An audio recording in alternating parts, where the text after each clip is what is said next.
Welcome back to Sweden Game Conference and the studio, or my living room as it's become known already. We're here today and tomorrow, and right now I'm going to speak to a group of very talented and smart people, no pressure. We are going to speak about the life of a freelancer and outsourcing work in the industry. So I was thinking you could introduce yourself. We're starting with Andrea. Yes, hello. I'm Andrea Jörgensen. I am a 3D and VFX artist at Thunderful Development here in Skövde. Yeah. Yeah. Yes, and I'm Ville Hartman. I work with my colleague Victor on a freelance company doing sound design and music. And the studio is called Sonigon. Yeah, to plug that as well. Yes. That's good. Okay, and Johan. Yeah, my name is Johan Wahlbäck. I work as a concept artist and illustrator, and now art director for Stunlock Studios. But I used to work in a outsourcing studio focused on concept art and illustration based in London called Opus Arts. So there's where most of my experience from working freelance comes from. Yeah. Just a quick poll. When someone says, I used to, what's your next train of thought? I used to be... No Skyrim fans, right? I used to be a guard like you, but then that's the second time I reference a Skyrim reference. Anyway, as you mentioned, freelance work is something that's known to the three of you.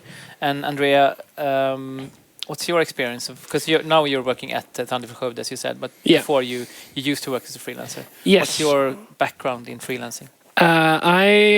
I've been working at Thunderful since June of this year, but before then I have been freelancing as a 3D artist or a 3D generalist for about 8 years from my home office in my apartment in Falköping.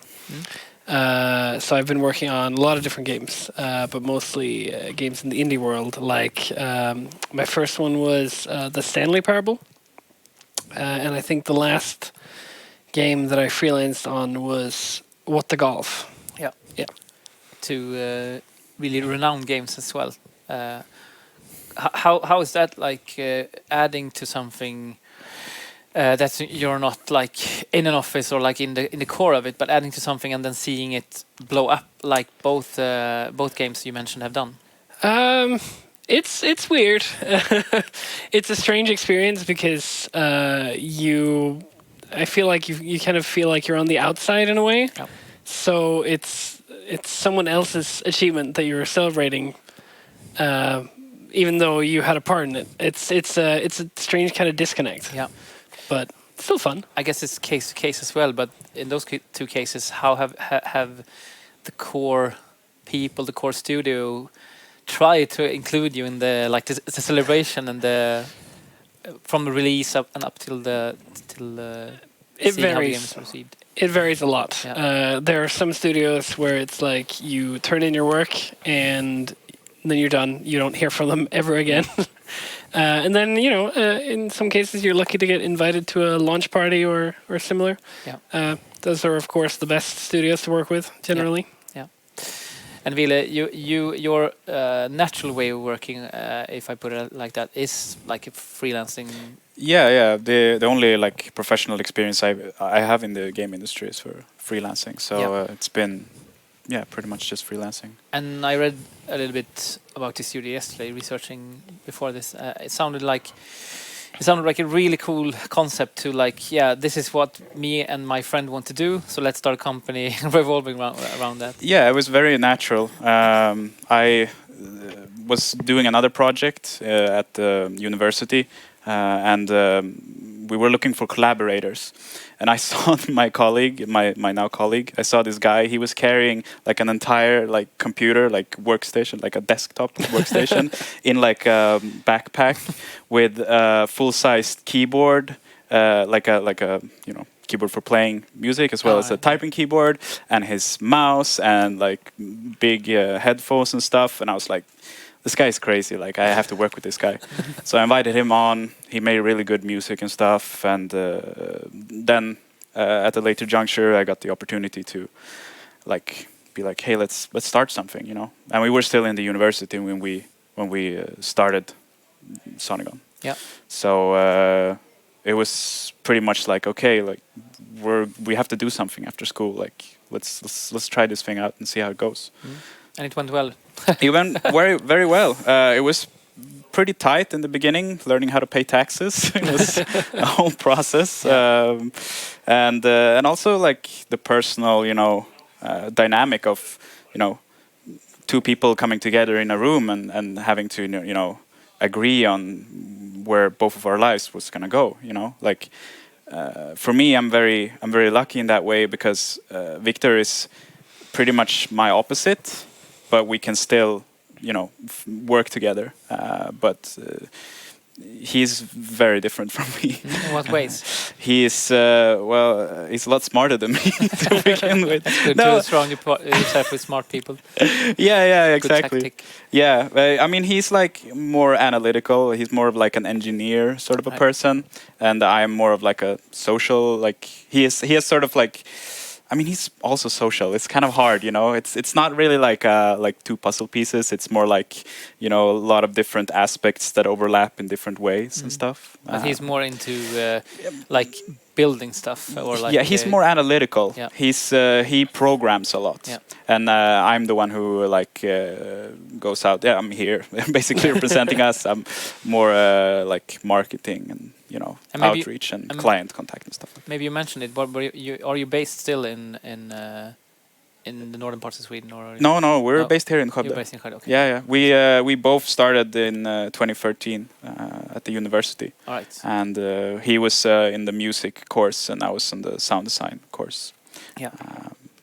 And some projects you have worked on previously. Can you talk to that? Well, I guess the biggest projects that I can actually talk about are Flipping Deaf and SteamWorld Quest. Yeah. They're with Sonigon and Image and Form, respectively.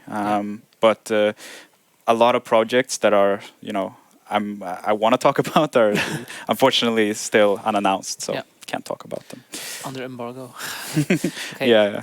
So Johan, you're at Stunlock Studios, situated here in Skövde as well. Yep. But before, you also worked in different freelance capacities. What has been your experience?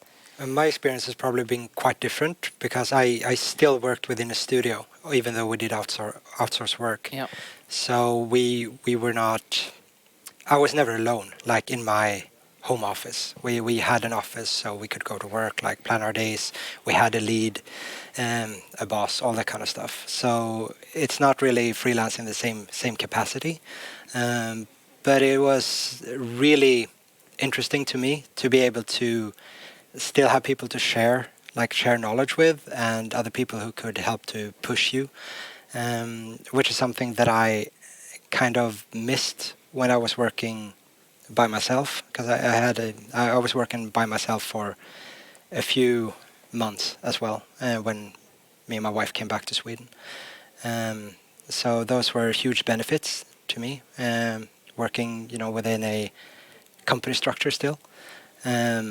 But at the same time, you kind of gain the benefit from working on a ton of different titles, which is always something I wanted to do. Yep. I've never really enjoyed working just this one thing for years and years and years.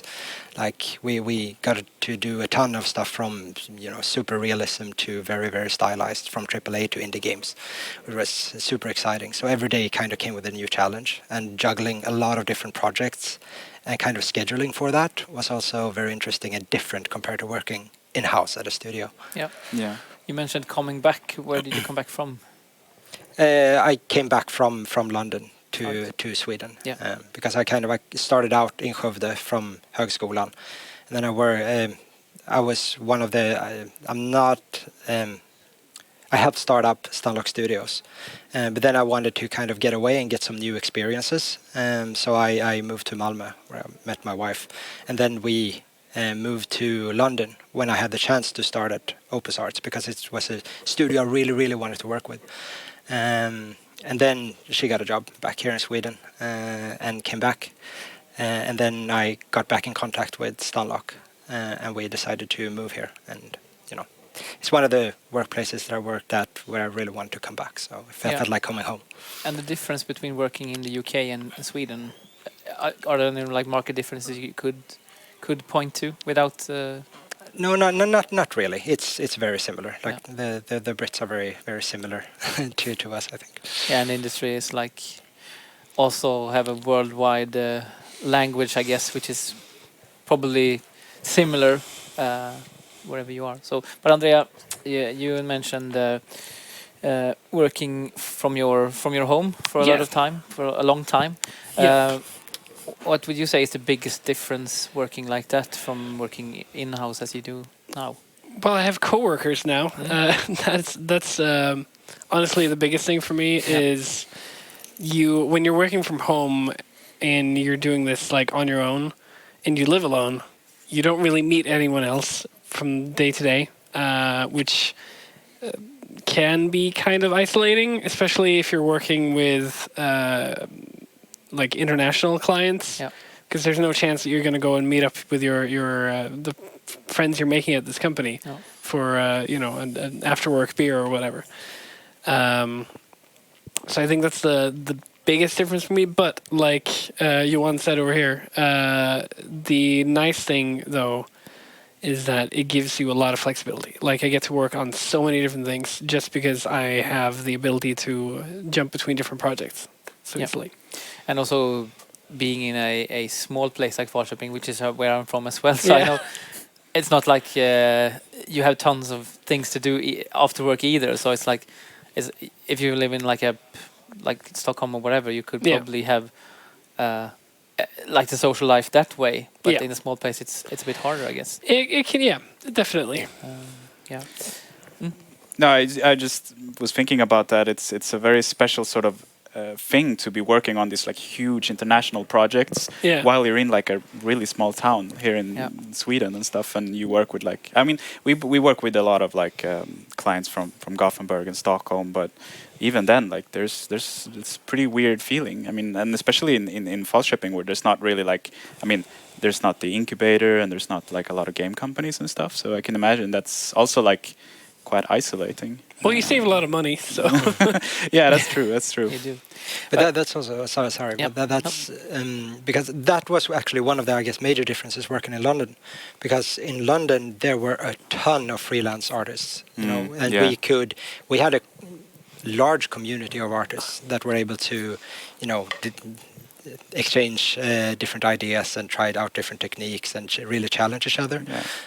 So that was a huge benefit to living in such a large city. Yeah, and I would say that in Skövde there's not a lot of freelance artists, but at least there are game developers that you can connect with and stuff. And that I mean, for us that's been huge, just like that social cohesion. But that must be pretty different working in London. Like I can imagine, like there must be so many freelancers everywhere. Freelancers and major studios as well. Yeah, a lot of film industry in London. And do you have any tips regarding that for people like maybe starting out as freelancers, like ways to keep yourself feeling connected and feeling like you have some kind of group or some kind of social place to be, even if it's digital or I would say like treat social, like if there is a social gathering, like treat it as a part of your job. Like maybe not like, oh, I'm here to do business, you know, like that's not how you make friends, you know. You go to like afterworks and like, hi, can I work with you? But just like treat it as like a part of your routine, I would say. And that's a skill in itself to be able to socialize, not maybe networking, hardcore networking, but like a social skill that's a good thing to have in your. I would say it's a social skill to go to afterworks and just be yourself. I mean, when I was starting out, I was like, oh, this is business, you have to do business. I remember our first conference we were like, hi, this is a great game, can we work on this? Like people just shut off, they don't want to, that's boring, you know. It's not how you talk to people. I mean, it's rude, frankly, but you don't think of that maybe in the beginning, you know, because you're like, oh, like how do you do this, what is this about? And then the more I've worked with this, the more I've realized that it's just about being yourself. Like it's just mostly about trying to relax and not think too much, just like be personable, you know, let people know who you are. I remember in the beginning when you started meet a lot of artists that I really looked up to. I had the major like case of what do you call it? Imposter syndrome. Like I was afraid that I was going to be found out. These guys who I really look up to are going to realize how shit I am. I'm a fraud. Yeah, that you were a fraud. Like, yeah. Like that feeling, but it went away very quickly because a lot of people who work as freelancers or like they do have social skills and they make you feel welcome in general. Yeah. I've never met an artist like in these situations that weren't friendly, at least who were established in the industry. Yeah. I think the people that come out to like social gatherings maybe are the sociable ones. Probably. Because the mean ones probably stay inside the offices. And Yeah.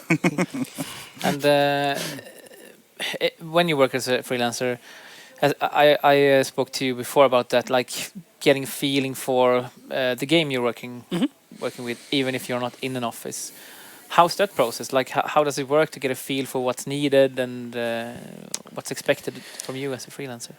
I mean, for me, it's been a lot of teams aren't as maybe forthcoming with that stuff as you'd like. So it ends up being a lot of chasing it down and trying to like. It almost feels like you're invading their space to try and get the feel for the stuff so you can do your best work.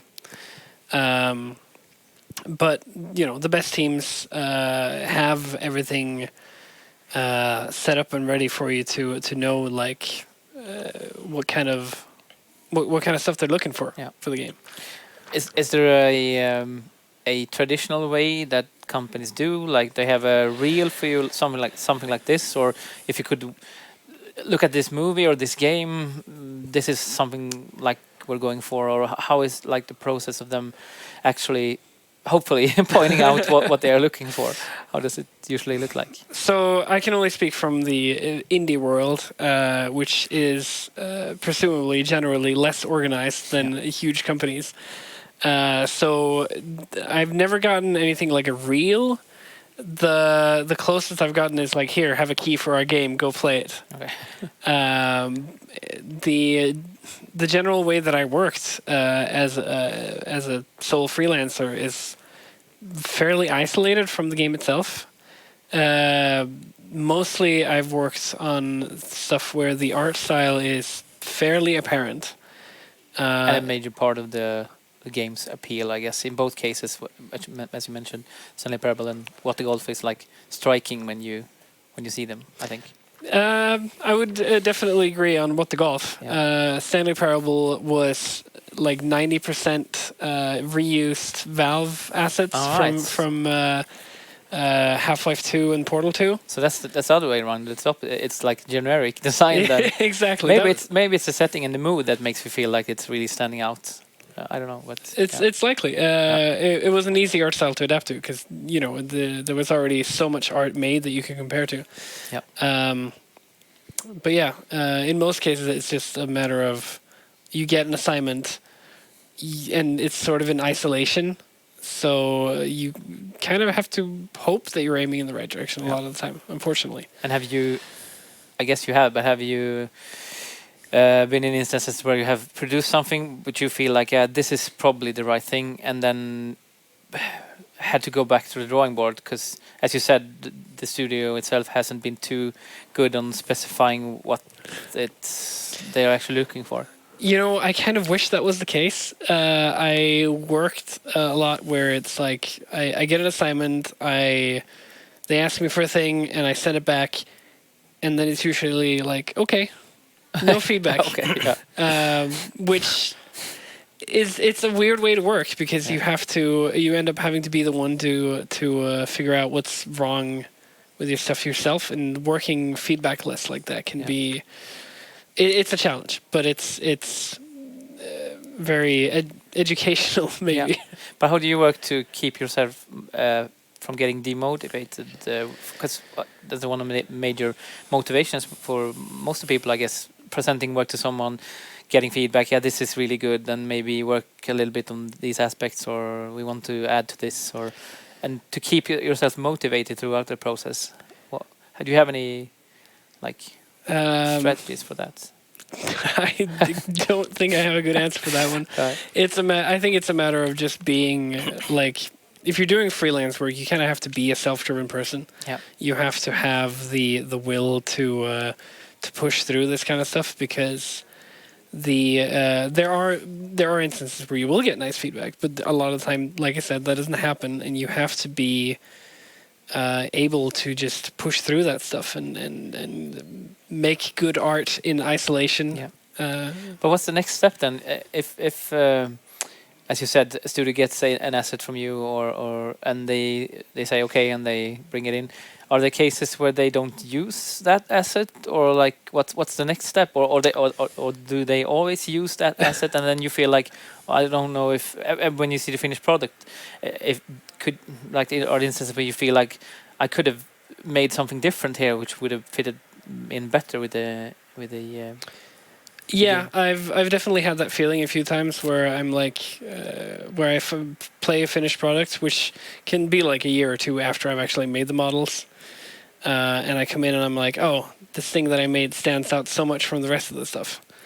And not in a good way, or no, usually it feels like I missed the mark in that case. Right. And so you do get feedback, but it's 2 years delayed. yeah, and it's not, yeah, you can't. After the fact, you can't change it, obviously. So. No, exactly. And I mean, yeah, it's just it can be demotivating, but I think you kind of get used to it. And it's a unique way of working, but it works out. Yeah.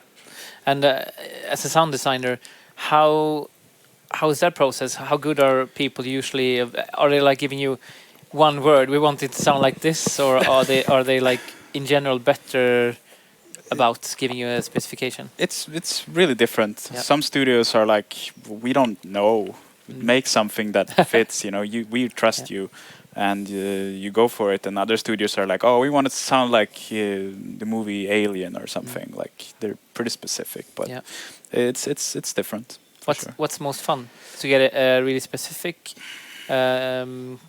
like the request, or the other way around? They're both like the same for me, I think. I feel the same sort of like they're both intellectual challenges in a way, but I don't prefer one or the other. I mean, it's nice when you get a clear direction, but it's also nice where it's more like, oh, you make the direction, and and they're like, oh, okay, we like this, but can you maybe change this and this, Right. or this needs to pop more, or whatever. Yeah. How is it usually presented to you in the first case, like to get a feel for what the game is, Well, how the mood is, and stuff like that? our process is pretty funny. We get like a build usually, or I mean, yeah, we get a build, and we play it for a while, and then we make an asset list. We say, oh, these are all the sounds we think should fit, and then it's a different process if our clients are, you know, if we build them by the hour, or if they want like a set budget or whatever. But we make an asset list, and we say, okay, we want to create these assets for this project, and they say, oh, this looks good, or maybe it should add this and this and this, and then we recreate the entire soundscape just with our mouth, just making mouth sounds, and then we add it to the middleware or the game. Usually when we work with middleware, this is how we work. So we would add this to Fmod, which is the software we use. Yeah. So we have the entire game made with our mouths, basically. Yeah. And then for like 1 or 2 weeks, the entire game is basically just like, you know, mouth sounds. Yeah. But it's really good because, I mean, for one, it lets the programmers and us work in parallel. I mean, we also implement ourselves on some project, but on projects where they are implementing, it's really nice because then they can get to work immediately and just add all the triggers for the sounds. Yeah. And then, I mean, for me, when I've recreated the sounds, I'm like, oh, I think this sound should have this timing or this. Like, it's a really fast process. You can like, and when it's all in the game, you can immediately see like, oh, like this timing really works, or this sound is too long, or this sound is too short, and stuff like that. So it's a really fun process, and it's something we started to do like just like halfway through our like 4-year career now. So it's a really fun way to work. Is that a unique way to work, or I don't know? It's how we work. Okay, because it seems like having placeholders in place like immediately seems to help the process as you described. Like instead of sitting around waiting on like a finished or semi-finished sound. Yeah, I would say it's very comparable to like how an artist like sketches their work, and it's I think for sound like especially like how I work is very layered and very like dense almost. Like I have a lot of layers in my sounds, and that can take a while to do. Yeah. And if the direction is wrong, then or like something doesn't really fit, or you need to change something like that. That can be a lot of redoing. So it's better to more like sketch the entire thing than to like, oh, let's start with this sound and this sound and this sound. And as I said, it's really helpful because it lets programmers and we sound designers work in parallel. So it's pretty useful. I really want to play the mouth sounds version of this game. I thought about like because it's just banks. Like we can build like a sound bank, and they can just add that sound bank to the game, and it will be mouth sounds. And I haven't. None of our clients have been. I've been sort of like, let's have that as an option. They're like, I don't know. I don't know. I mean, I've actually seen games that have that option, that where you can just replace all of the sounds with mouse sounds. So it's not unique, but still, like, I mean, they get that for free. So yeah, I would also like to hear that sometime. You should go rogue sometime if the clients won't do it. Maybe you don't get to work with a client again. Then.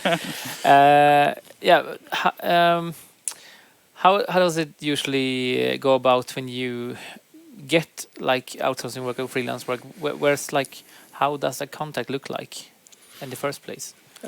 We're working in a studio. It's usually through our boss. Yeah. It's one of the downsides of not being in personal contact with the client. Sometimes can be that there might be some shifting on the emphasis and stuff through an additional person, which can sometimes makes it hard. Like some of the best clients we work with at Opus actually had direct contact with the artist, and that was super helpful. And a lot of the, like you said as well, like a lot of the larger companies are way more organized as well. Like they provide you with a style guide with the themes behind the game and all that kind of stuff. I wish I had that. Yeah, that is, the best kind of stuff to work with. While some clients can go like, man, we have no idea what we want to do. Just draw something. Like, those are the horror scenarios where people think that artists want a lot of freedom, but like blue sky design tends to be very generic in the end because you can't really latch on to something. So I always prefer when you have a solid idea, style guide, a strong theme running throughout the game. And I think it's also like a thing you learn is that you don't take it personal when you are confused with what you're supposed to do, because that's more of the time more of like an issue internally with the whole project, or like maybe there's not a clear direction for the creative in that area that you're working on. So it can be quite scary sometimes to go for us to go to our clients and be like, okay, we don't actually know, like, please help us, like we need a stronger direction here. Yep, and I actually think that's one of the best advice you can give to freelance artists or people who are just starting out. Yep. Don't assume unless you have to. Just kind of ask as many questions as you need, because the clearer the directions, the more likely you are to do a good job. And just you can explain that to people who want the work done. Yeah, like because some of them are not experienced handling outsourcing either. They might just need it for this one project. It might, the scope might have blown up or something. So they don't have any standards for how to deal with outsourcing people. So just explain it to them. If you don't have enough information, just kind of tell me more. And if they can't, then you just kind of shit out of luck. But then you just kind of make it work. Yeah. But I think it's a good point, because it's better to be like a bit uncomfortable in that end of the project than if you produce something and it's like, no, this is not what we asked for, or what we had in our minds. I guess it's like, as you said, it's a really good point to have that awkwardness at the front rather than at the back end of it. So it took me a few years to learn that lesson, so it's good advice. Yeah, it's very good advice. But as freelancers, how much time do you spend, or had you spend on chasing work and trying to find work rather than doing the actual work itself? So for me, I actually, apart from my very first gig with the Stanley Parable, I never like sought out clients myself. The way I got all my work was by marketing myself, and like you have to kind of pretend that you are a product yourself, because you kind of are. You're trying to sell your services. Maybe you're like pretend that you are already established or whatever. Like talk like you are like Exactly. already. So I got like I think 95% of my work just through Twitter. By being active and showing off, doing a lot of personal projects and showing off like what I can do, and tweeting about the stuff that I'm working on, and constantly putting up tweets being like, "Hey, I'm a 3D artist. Do you need some 3D for your game? Talk to me." In what form did you show off your work? Like what kind of?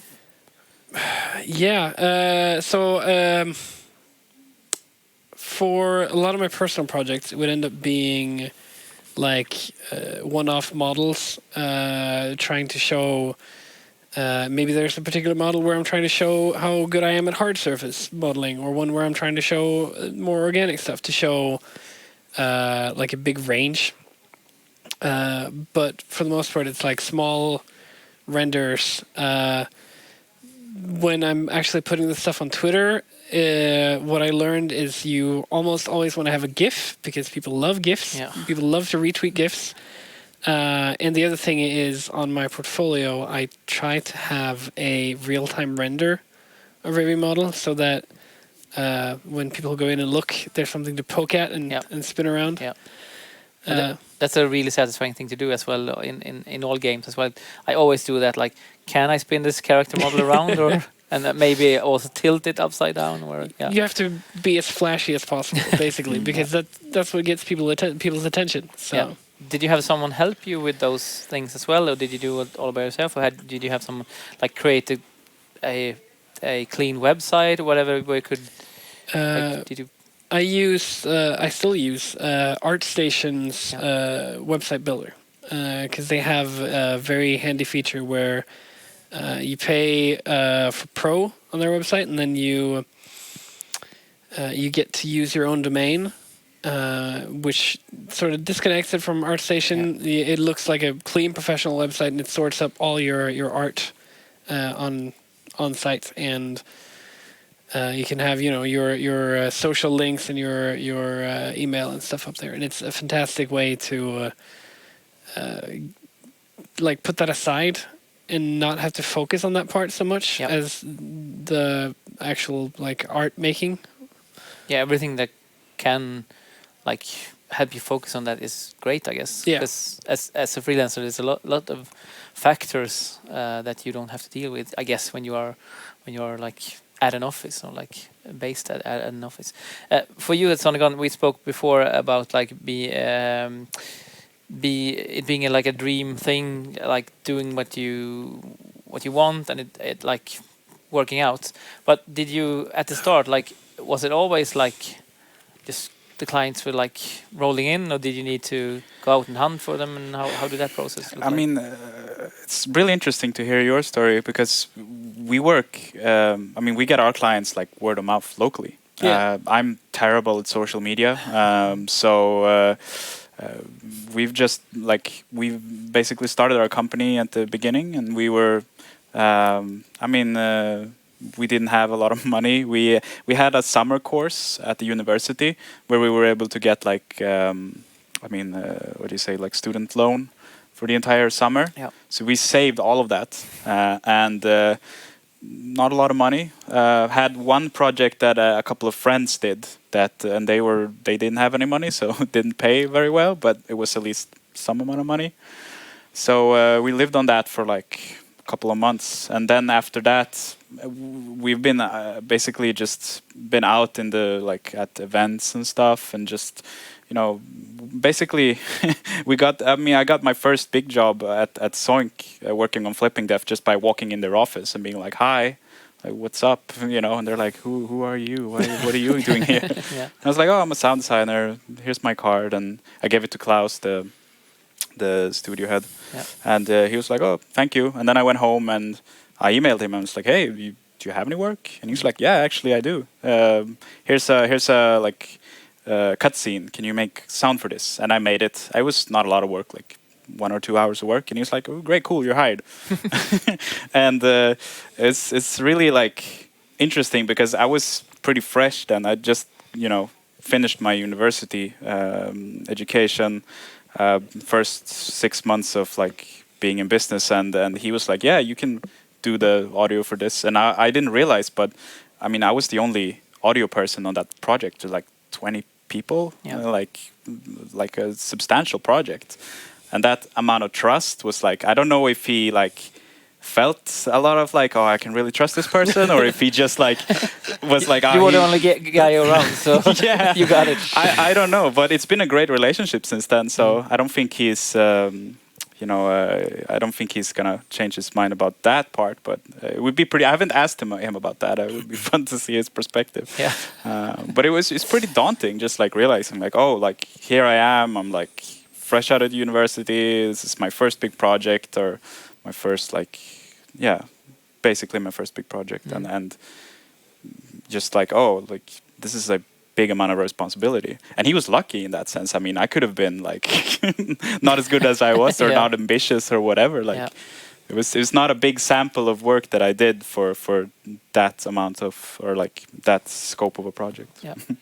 And do you have any tips for like people who want to work as a freelancer, whose work maybe fit in the freelance structure, but who are stressed out about like leaving school and trying to get work? Do you have any like tips for them? It's really hard. I think a trap a lot of people fall into is that they try to present their portfolios in a way where they try to get into the head of the people watching them, rather than just presenting their own work. And I think the most important part, the most important part is focusing on the process of what you're creating and enjoying that, rather than focusing on a specific project you want to work on, because the chances of you finding work at the studio working on a game that's currently out is very small. So you should have your priorities straight on what you want to do and why you want to do it.